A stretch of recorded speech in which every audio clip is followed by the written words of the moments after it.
जिसका सेट होगा वो एक ग्रुप बनाएगा जिसका ऑर्डर 2n होगा।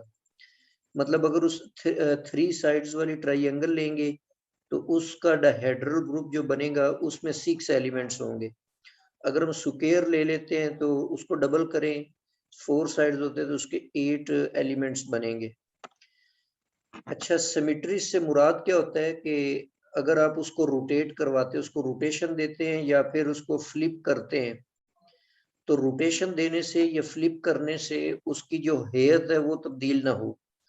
मतलब वो जिस फॉर्मेट में ऑलरेडी थी उसी शक्ल के अंदर अगर रहेगी तो हम कहेंगे उसको सिमेट्री कहेंगे।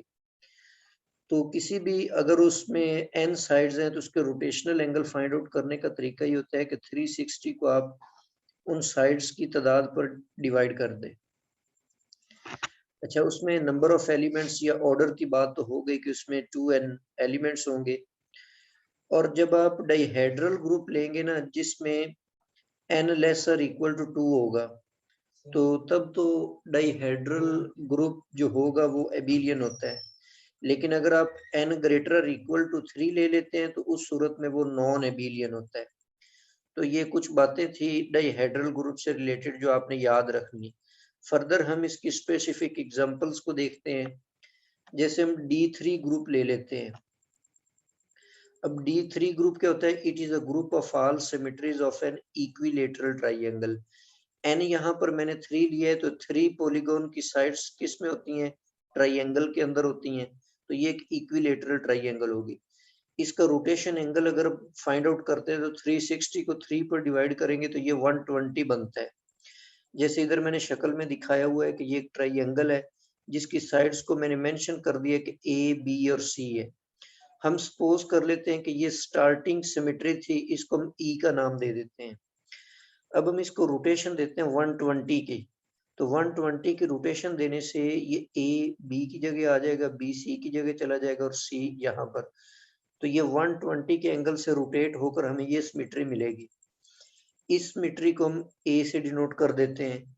इसी तरह अगर इसको फर्दर 120 की रोटेशन देते हैं, मतलब ये जो इनिशियल ई वाली थी सिमेट्री, इसको हम 240 के एंगल दे देते हैं तो हमें ये वाली ट्राइएंगल मिल जाएगी। इस सिमेट्री को हम ए स्क्वायर का नाम देंगे। फर्दर इसको 120 की सिमेट्री देते हैं तो 360 एक साइकिल पूरा हो जाएगा और ए क्यूब का मतलब है कि आप इनिशियल जो सिमेट्री है उसके ऊपर आ जाएंगे। तो इस तरह से आप इनको रोटेट कर रहे हैं तो ट्राइएंगल की जो हेयत है वो तब्दील नहीं हो रही।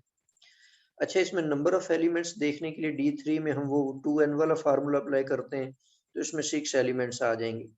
अब यहाँ पर E को डिनोट कर लिया हमने। ओरिजिनल सिमेट्री के लिए A और A स्क्वायर डिनोट कर रहे हैं रोटेशंस को और दूसरी साइड पर फ्लिप्स। मतलब ये एक मैंने लाइन लगा दी इस वर्टिसिस में से गुजर रही है और इसके मिड पॉइंट में से। इसके अकॉर्डिंग मैं इस एक्सिस के अकॉर्डिंग इस ट्राइएंगल को अगर घुमा देता हूँ, ठीक है, इनिशियल आपके पास ये थी ई वाली, तो अगर हम फर्स्ट जो इनिशियल ई वाली सिमेट्री है इसको हम इस एक्सिस के अलोंग रोटेट करवाते हैं तो ए तो फिक्स होगा ये वाला वर्टेक्स, लेकिन बी सी की जगह पर चला जाएगा और सी बी की जगह आ जाएगा। तो ये एक फ्लिप हो गया। इसी तरह अगर हम इसको बी एक्सिस जो है बी वर्टेक्स है, बी वर्टेक्स में से गुजरने वाली लाइन है उसके अकॉर्डिंग अगर हम इसको रोटेट करते हैं तो बी इनिशियल में ये बी फिक्स रहेगा, ए और सी जो है ये रिप्लेस हो जाएंगे। इसी तरह सी के अकॉर्डिंग जब हम इसको रोटेट करवाएंगे तो सी फिक्स रहेगा, बाकी ए और बी रोटेट हो, तो ये फ्लिप्स होंगे इस ग्रुप के अंदर। तो इसका मतलब है कि इस ग्रुप के अंदर 6 एलिमेंट्स कौन कौन से बनते हैं? ई बनता है जो कि इनिशियल सिमेट्री थी, ए भी रोटेशन है, ए स्क्वायर भी रोटेशन है, जबकि ये बी जो है और ए बी और ए बी स्क्वायर ये फ्लिप्स या रिफ्लेक्शन आप इनको कह सकते हैं। अच्छा, अब इसकी जो रिप्रेजेंटेशन बनेगी वो हम इसको इस तरह से डिनोट करते हैं कि ए और बी इसके जनरेटर्स है, ए का ऑर्डर 3 है, ए रोटेशन को डिनोट कर रहा है, बी एक फ्लिप है इसका ऑर्डर भी 2 है और ए बी भी एक फ्लिप है इसका ऑर्डर भी 2 है। ऑर्डर 2 का मतलब है कि एक दफा जब आपने रोटेट कर दिया तो आपको ये शक्ल मिलती है। अगर आप एक दफा और रोटेट करेंगे तो बी अपनी वापस पोजीशन पे चला जाएगा और सी भी अपनी पोजीशन पे चला जाएगा। तो इसका मतलब है कि हमें दोबारा इनिशियल रोटेशन इनिशियल जो सिमेट्री थी वो दोबारा मिल जाती है। तो इस तरह से हम इसकी D3 की रिप्रेजेंटेशन को शो करवाते हैं डाइहेड्रल 3 ग्रुप के लिए। अच्छा, अब इसके जो एलिमेंट्स हैं इनमें कुछ रिलेशंस हैं। ये रोटेशन थी, इसका ऑर्डर 3 था, ये हमने लिख लिया। ये फ्लिप या रिफ्लेक्शन इसको कहते हैं, इसका ऑर्डर भी 2 है, ये भी हमने लिख लिया। और ए बी का ऑर्डर भी 2 है, इसको भी हमने आइडेंटिटी के इक्वल लिख लिया। अब यहाँ से ए इनवर्स की वैल्यू हम निकालना चाहते हैं। ए क्यूब को हमने लिखा ए और ए स्क्वायर। यहाँ से इस ए को उठाकर अगर हम दूसरी तरफ ले जाएं तो वो ए का इनवर्स हो जाएगा, इस तरफ ए स्क्वायर आ जाएगा, तो ए इनवर्स की वैल्यू यहाँ पर ए स्क्वायर आती है। इस बी स्क्वायर को 2 दफा हमने लिखा बी और बी, इसमें से एक बी को जब हम दूसरी तरफ ले जाएंगे तो वो बी इनवर्स बन जाएगा, तो B inverse is equal to B होता है। अच्छा, अब यहाँ पर देखें, ए बी स्क्वायर को स्क्वायर है इसका, तो इसको हमने 2 दफा लिखा A B into A B. तो एक ए बी को जब हम दूसरी तरफ ले जाएंगे उसका इनवर्स हो जाएगा, और इनवर्स वाली जो बुनियादी इसकी वो कौन सी सॉक्स शू प्रॉपर्टी थी, सॉक्स शू प्रॉपर्टी से आप अगर इसको खोलें तो बाद वाला जो एलिमेंट है उसका इनवर्स पहले आ जाएगा और पहले वाले का बाद में। अब बी इनवर्स की वैल्यू हमने यहाँ पर निकाली हुई है कि वो बी के बराबर है, तो बी इनवर्स हमने बी लगा दिया, और दूसरी तरफ ए इनवर्स हमने निकाला हुआ ए स्क्वायर है, वो भी हमने यहाँ पर वैल्यू पुट कर दी। तो यहाँ से हमने नतीजा अखज़ किया कि ए बी जो है ये बराबर है बी ए स्क्वायर के। अच्छा, इसी तरह अगर हम इसी equation A B whole square is equal to E को ले लेते हैं, इसको 2 दफा हम इस तरह से लिख सकते हैं। यहाँ पर अगर हम एसोसिएटिव प्रॉपर्टी अप्लाई करके ए को भी सेपरेट कर लें और इधर से बी को सेपरेट कर लें, ये सेंटर वाले एलिमेंट बी ए बन जाएगा। अब ए का इनवर्स इस तरफ अप्लाई करेंगे तो ये ए कैंसिल हो जाएगा और इस तरफ ए इनवर्स आ जाएगा। इस तरफ बी का इनवर्स से मल्टीप्लाई करेंगे तो इस तरफ बी इनवर्स आ जाएगा। इनकी वैल्यूज पुट करेंगे तो बी ए बराबर है ए स्क्वायर बी, मतलब ए बी था तो ए स्क्वायर बाद में है, और बी ए था तो ए स्क्वायर पहले है। मतलब लेफ्ट साइड पे ए पहले है तो राइट साइड पे दूसरी मतलब राइट साइड पे ही है, और यहाँ पर ए राइट साइड पे है तो इस तरफ ए जो है वो ए स्क्वायर जो लेफ्ट साइड के ऊपर है। तो ये रिलेशंस आपने D3 के लिए याद करने हैं। इस तरह बाकी जितने भी डाइहेड्रल ग्रुप होंगे उनकी इसी तरह के रिलेशंस बनते हैं, तो वो रिलेशंस आपने याद रखने हैं। ये D3 ग्रुप का टेबल है। ये सारे ऑपरेशंस जो हैं वो उसी तरह परफॉर्म किए हुए हैं जिस तरह पीछे मैंने आपको बताया है। तो इस टेबल को आप देख लीजिएगा, अगर इसमें कोई कैलकुलेशन में आपको कोई प्रॉब्लम है तो वो आप मुझसे पूछ सकते हैं। जी, फर्दर हम चलते हैं डाइहेड्रल ग्रुप D4 की तरफ। जब हमने N4 ले लिया तो 4 साइडेड रेगुलर फिगर होती है स्क्वायर, तो it is a group of all symmetries of a square. तो रोटेशन एंगल फाइंड करने के लिए 360 को 4 पर डिवाइड करते हैं तो 90 बनता है। मतलब आपने स्क्वायर को 90 के एंगल से रोटेट करवाना है तो आपको सिमेट्रीज मिलती जाएंगी। नंबर ऑफ एलिमेंट्स इसके निकालने हैं तो 4 यहाँ पर 2n वाले फार्मूले में पुट करें तो ये आपको 8 मिल जाता है। हमने यहाँ पर ई को तो हमने ओरिजिनल सिमेट्री रख लिया, ए स्क्वायर और ए क्यूब, ये तीनों आपके पास क्या कहते हैं रोटेशंस आ गई हैं, और बी ए स्क्वायर बी और ए क्यूब बी, ये 4 आपके पास फ्लिप्स या रिफ्लेक्शन इनको कह ले। तो इसलिए D4 जो टोटल ग्रुप बनेगा वो इस तरह से बनेगा, ई ओरिजिनल सिमेट्री ए स्क्वायर और ए क्यूब। जब हम A4 पर जाएंगे तो 90 है ना एंगल, तो 4 दफा आप रोटेट कर सकते हैं उसको। चौथी दफा जब आप रोटेट करेंगे तो वो दोबारा अपनी ओरिजिनल पोजीशन पर वापस आ जाती है। इसी तरह बी ए स्क्वायर बी ए क्यूब, ये इनकी रिफ्लेक्शंस या फ्लिप्स आ गई हैं। इसकी रिप्रेजेंटेशन देखें, ए का ऑर्डर 4 लिख लिया, बी का भी ऑर्डर 2 है और ये भी फ्लिप है, इसका ऑर्डर भी 2 है, तो ये इसकी रिप्रेजेंटेशन आ गई। अब बिल्कुल उसी तरह का हम रिलेशन यहाँ पर ड्राइव करते हैं कि a रेज टू पावर 4 हमने e ले लिया, b स्क्वायर भी e है और a b स्क्वायर भी e है। यहाँ से अगर आप a इनवर्स निकालना चाहते हैं तो वो a क्यूब निकलेगा, बाकी दोनों रिलेशंस जो है वो d3 की तरह निकलेंगे, b इनवर्स b के इक्वल होगा। अब यहाँ से अगर हम ए बी फाइंड आउट करते हैं बिल्कुल प्रीवियस मेथड की तरह, ए बी आपके पास आ जाएगा बी ए क्यूब, मतलब जो तरीका आपको पहले बताया कि ए यहाँ पर लेफ्ट में है तो इस तरफ वो ए क्यूब राइट में चला जाएगा, और अगर आप बी ए निकालते हैं तो ए यहाँ पर राइट में है तो ए क्यूब लेफ्ट में आ जाता है। तो बिल्कुल सेम स्ट्रक्चर है जिस तरह प्रीवियस उसी सिमिलर था D3 के, तो ये आप इसको देख लीजिएगा जी। जनरलाइज करते हैं इस रिजल्ट को, तो DN लेते हैं तो इसका मतलब है कि ये ऑल सिमेट्रीज हैं रेगुलर पॉलीगॉन की, तो बाकी सारा उसी तरह का। अब इसमें टोटल आपके पास जो एलिमेंट्स हैं वो 2n आ जाएंगे। इसकी रिप्रेजेंटेशन यूं बनेगी कि an is equal to B square A B square is equal, तो ये जनरल रिप्रेजेंटेशन है। यहाँ पर n लिखेंगे ना, 3 लिखेंगे तो D3 बन जाएगा, n अगर आप 4 लेंगे तो D4 बन जाएगा, और इनके जो रिलेशंस हैं a भी है, अब a लेफ्ट साइड पे है तो a raise to power n-1। Previous आपको याद होगा कि यहाँ पर एक कम आता है, मतलब उसमें 4 में यहाँ पर क्यूब था, अब यहाँ पर n आपने लिया हुआ है, उसमें से एक कम करेंगे तो n-1 आएगा। ये दोनों रिलेशंस वेरी इंपॉर्टेंट हैं, इनके टेबल कंस्ट्रक्ट करते वक्त ये रिलेशंस हमारे लिए बहुत कारआमद होते हैं, तो इसलिए आपने इन रिलेशंस को याद रखना है। फर्दर आपके पास एक लाइन 4 ग्रुप, ये भी उसी तरह का सिमेट्रीज का ग्रुप है, बट ये रेगुलर सिमेट्री नहीं है। It is a group of all symmetries of a rectangle. तो रेक्टेंगल में तो सारी साइड्स बराबर नहीं होती, इसको हम डिनोट करते हैं V4 या फिर K4 के साथ। तो इसका रोटेशन एंगल होता है 180, तो 180 होता है, क्योंकि अगर हम उसमें ऐसे करते हैं, मिसाल के तौर पे मैं यहाँ पर आपको ड्रॉ करके दिखा देता हूँ। जैसे मिसाल के तौर पे ये आपके पास रेक्टेंगल है,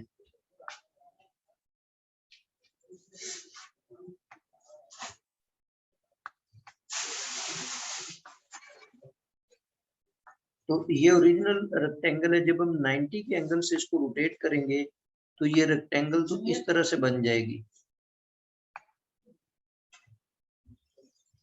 ये रेक्टेंगल ऐसे हो जाएगी 90 के एंगल करने से।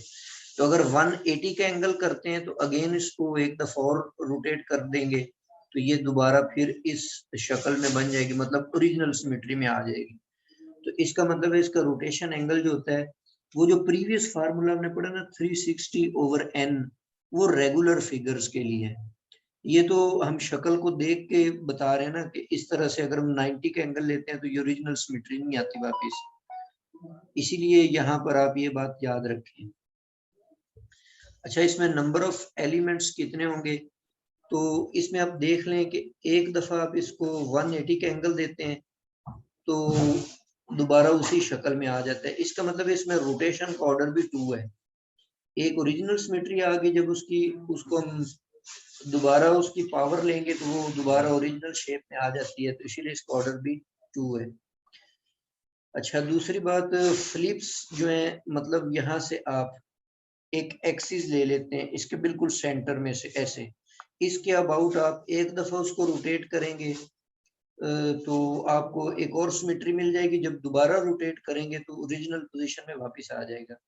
तो इसका मतलब है E ओरिजिनल थी, A उसकी एक रोटेशन है,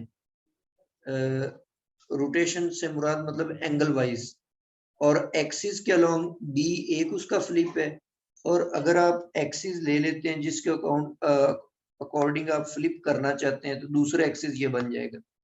इस एक्सिस के अलोंग इसको रोटेट करवाएंगे तो उसको हम ए बी का नाम दे देते हैं। तो टोटल इसमें ये 4 एलिमेंट्स बनते हैं। पीछे हम ये बात करके आए हैं कि ये जितने भी सिमेट्रीज वाले ग्रुप होते हैं n इज इक्वल टू, अगर आप ले लेते रिप्रेजेंटेशन इसकी वही है, n की जगह आपने यहाँ पर ये 2 लगा दी है, तो रिप्रेजेंटेशन तो उसकी वही रहेगी।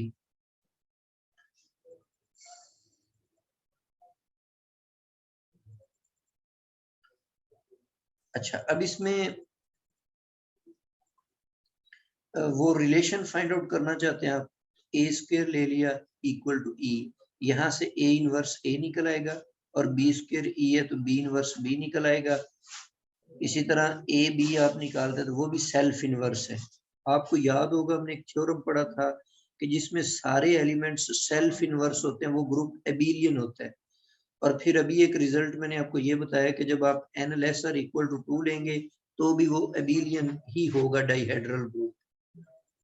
तो इसको एक मैथमेटिशियन क्लाइन फ्लेक्स के नाम पर इसका नाम रख दिया हमने, क्लाइन 4 ग्रुप्स। क्लाइन उस मैथमेटिशियन का नाम था और 4 इसमें एलिमेंट्स होते हैं, इस लिहाज से हम इसको क्लाइन 4 ग्रुप कह देते हैं। तो D3 D4 वो सारे के सारे नॉन एबिलियन है, बट ये जो ग्रुप है ये एबिलियन ग्रुप है।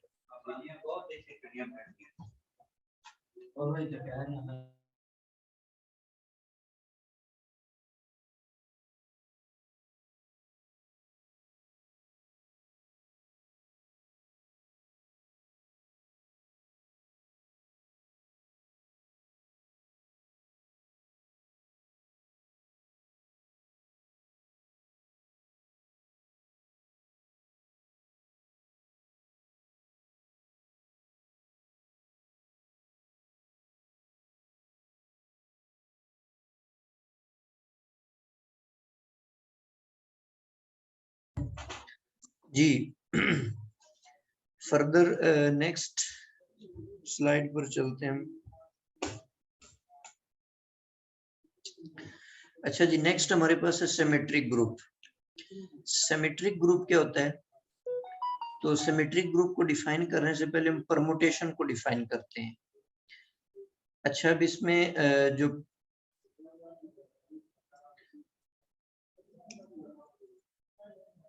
जी परमुटेशन को हम पहले डिफाइन कर लेते हैं कि परमुटेशन क्या होता है।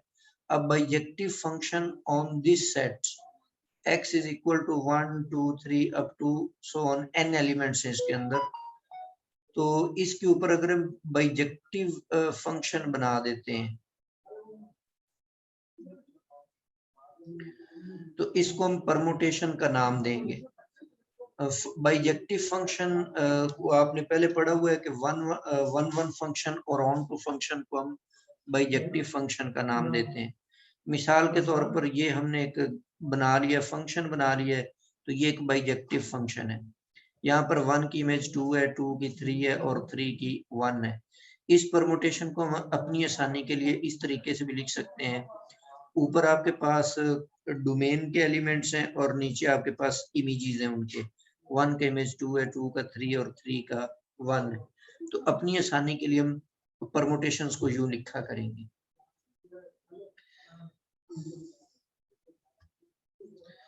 जी next, a set of all permutations on x is a group with respect to composition of functions।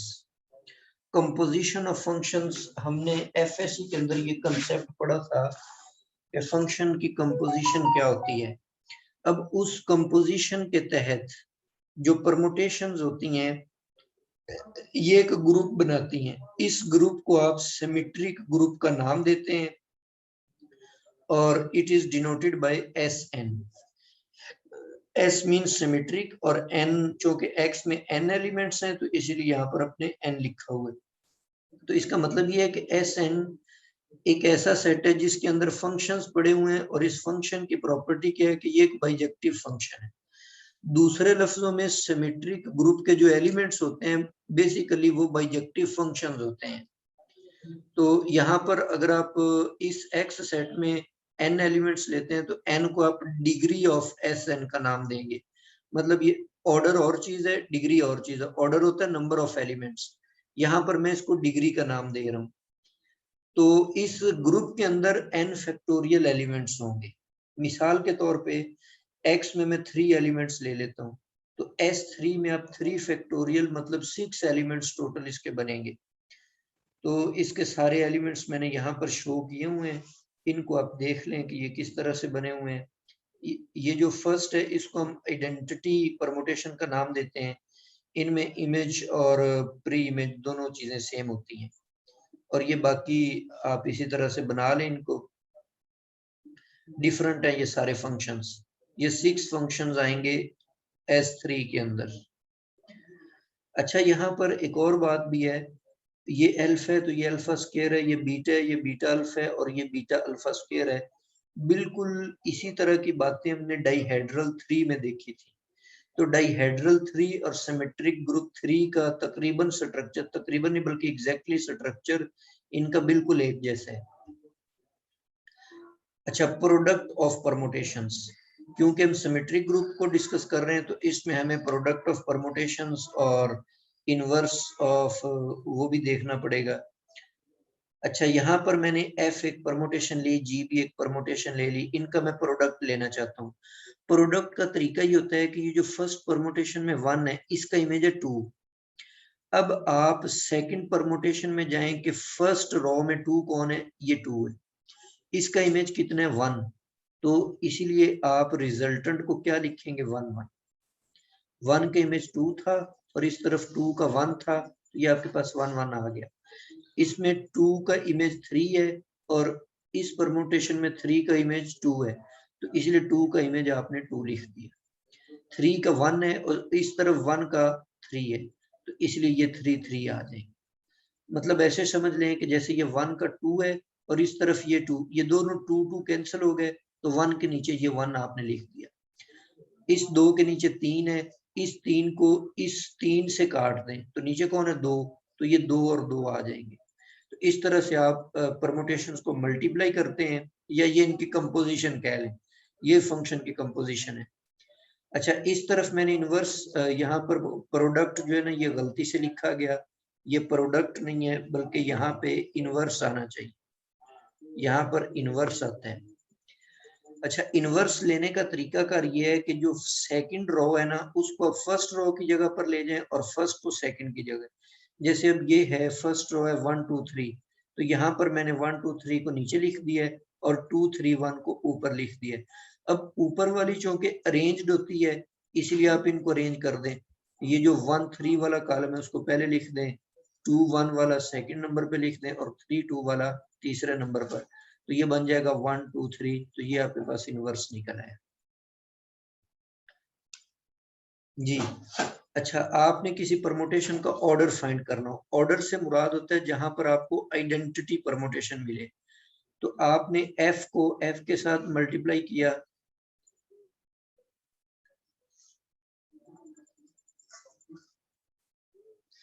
अच्छा आपने F को F के साथ मल्टीप्लाई किया, ये आइडेंटिटी परमुटेशन नहीं बनी। फिर आपने F स्क्वायर के साथ F को मल्टीप्लाई किया, तो ये आपके पास आइडेंटिटी परमुटेशन आ गई। इसका मतलब है कि इसकी ऑर्डर जो है वो इस परमुटेशन का वो 3 है। साइक्लिक परमुटेशन क्या होता है, इस तरह की शक्ल में जो परमुटेशन लिखी हो, A1 का इमेज A2 हो, A2 का A3 हो, A3 का A4 हो, A4 का A5 हो, up to so on AN का बैक टू A1 आ जाए। इसको इस तरीके से आप साइक्लिक परमुटेशन को लिख सकते हैं, A1 A2 A3 A4 up to AN। तो ये भी हमारे काम आएगी आगे चलकर। जैसे इसको अगर आपने साइक्लिक नोटेशन में लिखना है, अब इसमें आप देखें 1 का इमेज 3 है और 3 का 4 है और 4 का दोबारा 1, मतलब आपने 1 से स्टार्ट लिया और 1 पे खत्म हो गए। 1 का 3, 3 का 4 और 4 का 1, इसलिए पहला साइकिल बन जाएगा 1 3 4।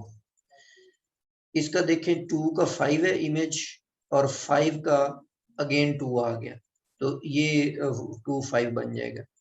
6 6 पर मैप कर रहा है, तो इसलिए इसको आप आइडेंटिटी में 1 एलिमेंट लिखेंगे। 1 एलिमेंट को इग्नोर कर दिया जाता है, तो ये आपके पास साइक्लिक नोटेशन में ये परमुटेशन यूं लिखी जाएगी। अच्छा, कोई वेरी लेंथी परमुटेशन आ जाए और उसका आपने ऑर्डर फाइंड करना हो, तो अब उसको बार बार मल्टीप्लाई करवाएं, हो सकता है उसका ऑर्डर 10 हो, तो 10 दफा जरब देना तो बहुत मुश्किल काम होता है। इसका तरीका ये है कि आप इसको पहले साइक्लिक नोटेशन में लिखिए, जैसे मैंने ये लिखा ना, वही वही परमुटेशन मैंने यहाँ पे लिखी है। तो इसको मैंने साइक्लिक नोटेशन में लिखा। अब इसमें फर्स्ट साइकिल की लेंथ 3 है, इस साइकिल की लेंथ है 2, तो इन दोनों का आपने एलसीएम ले लेना है, इन दोनों का एलसीएम 6 आएगा, तो this 6 will be the order of this permutation. तो ये इजी वे है फाइंड आउट करने का। तो यहाँ तक आपके पास टॉपिक्स थे और यहाँ पर कुछ क्वेश्चंस मैंने रखे हुए हैं। जैसे फर्स्ट क्वेश्चन है, the group of quaternions is a non abelian group of orders. अब जो क्वार्टिनियंस हैं ये ऑलरेडी हमने पिछले लेक्चर में मैंने आपको बताया था कि 1 - 1 i - i j - और k - k, तो 8 एलिमेंट्स होते हैं इसमें, तो इसका ये आंसर होगा ये वाला, 8 एलिमेंट्स होते हैं, इसका ऑर्डर जो है वो 8 है। The set Cn of all nth roots of unity for a fixed positive number n is a group under, तो ये भी मैंने आपको बताया था कि जब हमने square root, cube root, fourth roots और nth रूट्स लिए थे तो ये ग्रुप था कॉम्प्लेक्स नंबर्स का, तो ये अंडर मल्टीप्लिकेशन ग्रुप था, तो इसका ये आएगा under multiplication. Every group of order less or equal to 5, ये भी मैंने आपको एग्जांपल एक थ्योरम की सूरत में बताई थी कि जिस ग्रुप में 2 एलिमेंट्स हों, 3 एलिमेंट्स हों, 4 एलिमेंट्स हों या 5 एलिमेंट्स हों, वो ग्रुप हमेशा एबिलियन होता है। तो ऐसा ग्रुप जिसमें एलिमेंट्स की तादाद 5 या 5 से कम हो, तो वो ग्रुप हमेशा एबिलियन होता है। Total number of elements in S4, तो S4 में ऑर्डर फाइंड करने का तरीका था 4 फैक्टोरियल, n फैक्टोरियल, तो अब यहाँ पर n 4 है, तो 4 का फैक्टोरियल 24 आएगा, तो इसका रिजल्ट 24 एलिमेंट्स इसके अंदर। यहाँ तक ये हमारा आज का लेक्चर था। अब आप कोई क्वेश्चन पूछना चाहते हैं तो पूछ सकते हैं। यहाँ तक मैंने ग्रुप थ्योरी की एग्जांपल्स पूरी कर दी हैं, ठीक है। जितनी हमें जरूरत होगी ग्रुप थ्योरी को पढ़ने के लिए एग्जांपल्स की, तो वो मैंने कोशिश की है, सारी की सारी एग्जांपल्स हमने डिस्कस कर ली हैं। अब नेक्स्ट लेक्चर्स के अंदर हम एलिमेंट्स का ऑर्डर फाइंड करना, कुछ फाइनाइट ग्रुप्स के ऑर्डर रहते हैं अभी, वो ऑर्डर्स फाइंड आउट करना, तो ये हम नेक्स्ट लेक्चर के अंदर सीखेंगे।